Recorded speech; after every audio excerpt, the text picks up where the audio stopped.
کی برائیاں ان پر ظاہر ہو جائیں گی، اور جس عذاب کی وہ ہنسی اڑاتے تھے وہ ان کو آ گھیرے گا۔ اور کہا جائے گا کہ جس طرح تم نے اس دن کے آنے کو بھلا رکھا تھا اسی طرح آج ہم تمہیں بھلا دیں گے، اور تمہارا ٹھکانہ دوزخ ہے اور کوئی تمہارا مددگار نہیں۔ یہ اس لیے کہ تم نے اللہ کی آیتوں کو مذاق بنا رکھا تھا اور دنیا کی زندگی نے تم کو دھوکے میں ڈال رکھا تھا،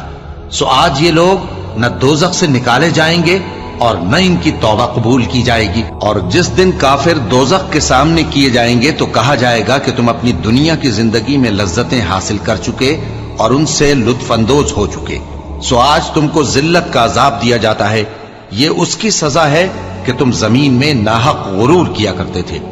اور اس کی کہ بدکرداری کرتے تھے۔ ہم نے نوح کو ان کی قوم کی طرف بھیجا کہ پیشتر اس کے کہ ان پر درد دینے والا عذاب واقع ہو اپنی قوم کو خبردار کر دو۔